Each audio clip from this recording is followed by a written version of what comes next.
Hi, so glad you made it to Module 6. Module 6 is going to look at Units 11 and 12, and Unit 11 is going to pick right up from where we left off last week with Unit 10, and we're going to get back to looking at the cost approach, but in this unit, we're going to focus on depreciation. And we're going to look at things like physical deterioration.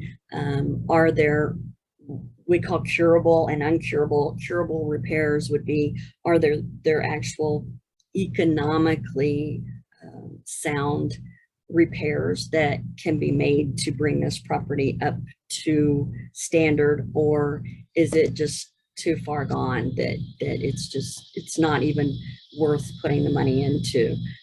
We're going to look at functional obsolescence, which is a good example would be, I was in a market area where if you only had one bathroom, nobody wanted to lend, none of the lenders wanted to be able to supply a mortgage for that.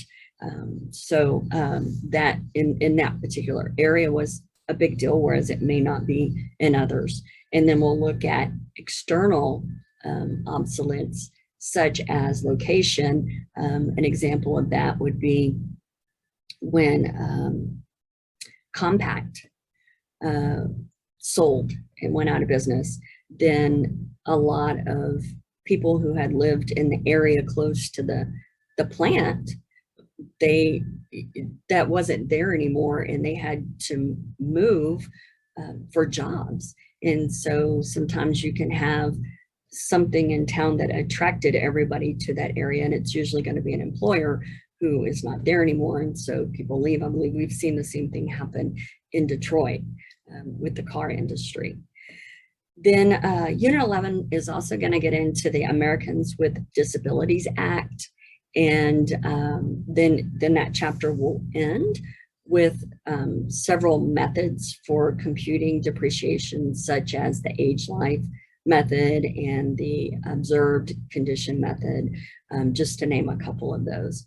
Then in Unit 12, we're going to get into detail in the sales comparison approach, which is the approach that real estate salespeople use.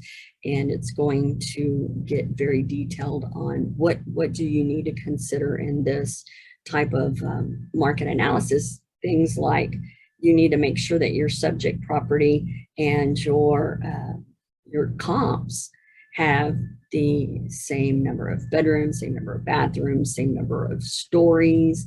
They're built within a same time frame. So we're going to get, there's a lot of details, a lot more than that. I'm just touching the surface that you're going to get into on the sales comparison approach in Unit 12. I think you're really going to enjoy it.